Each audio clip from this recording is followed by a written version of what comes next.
We move now from issues surrounding the beginning of life to the opposite extreme, issues concerning the end of life. Broadly speaking, there are two distinct topics that often get discussed together when attention is turned to matters related to death: euthanasia and physician-assisted suicide. It's not hard to see why the discussion begins in the same place. For many, the central moral claim in question is that people have the right to determine the time, place, and manner of their own deaths when possible. This is then the first thing to think about in this issue. Do people have such a right? But the two topics quickly diverge when we get past that one common element. To see why, we have to get some terminology under our belt. The word euthanasia literally means good death. For some people, this sounds self-contradictory, since death is thought to be an evil if anything is. Others think that in certain contexts, death is a good thing. But what does it mean to talk about a good death? We might begin with the notion of bad death and work backward.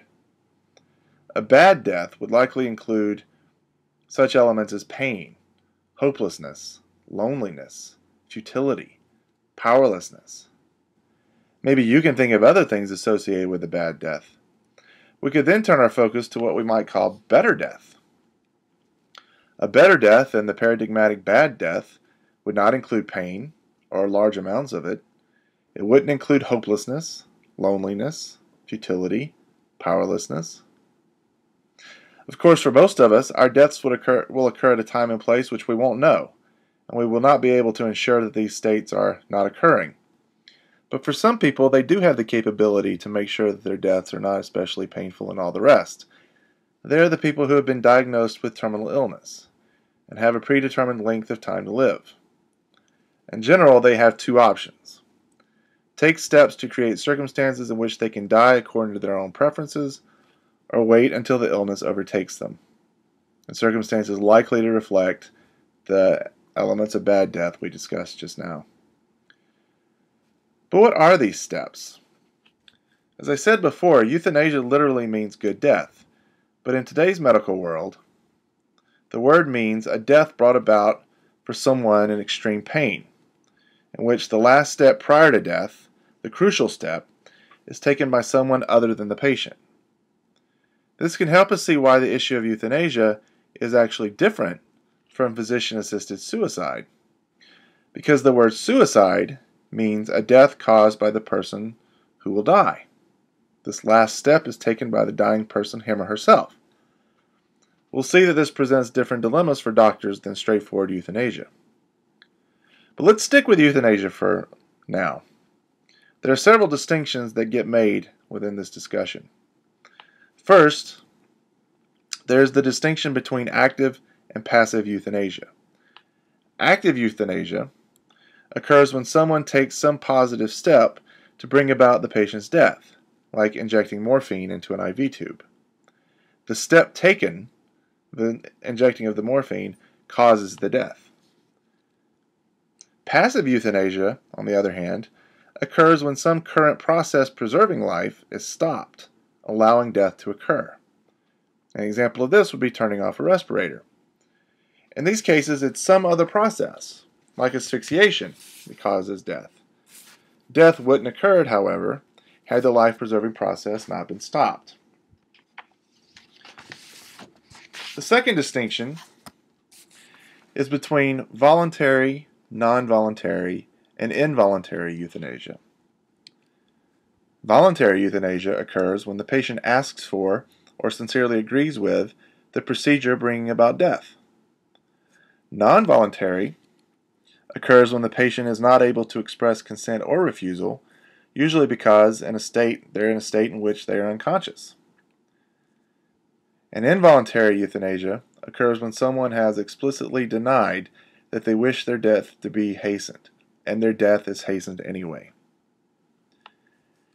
The two distinctions can then be combined so that we get 6 different possibilities: active voluntary, active non-voluntary, active involuntary, passive voluntary, passive non-voluntary, and passive involuntary. Now, I hope it's obvious that very few people argue for the permissibility of either active or passive involuntary euthanasia. Many people look at this as a kind of murder.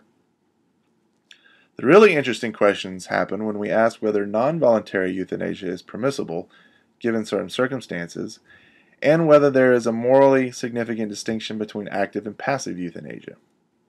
We're going to focus on the second discussion. People often talk about the distinction between active and passive euthanasia as the difference between killing and letting die. The general line of thought is that while killing in this context is not permissible, letting die is. After all you're doing is letting nature take its course.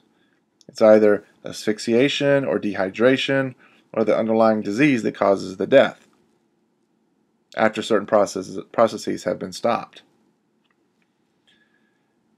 The AMA's latest statements on euthanasia say the following: "It is understandable, though tragic, that some patients in extreme duress, such as those suffering from a terminal, painful, debilitating illness, may come to decide that death is preferable to life. However, permitting physicians to engage in euthanasia will ultimately cause more harm than good. Euthanasia is fundamentally incompatible with the physician's role as healer, would be difficult or impossible to control, and would pose serious societal risks." Now, it might not be obvious, but there is an implicit assumption here that what is being talked about is active euthanasia.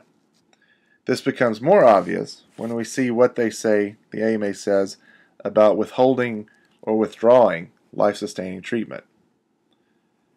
The social commitment of the physician is to sustain life and relieve suffering. Where the performance of one duty conflicts with the other, the preferences of the patient should prevail. The principle of patient autonomy requires that physicians respect the decision to forego life-sustaining treatment of a patient who possesses decision-making capacity.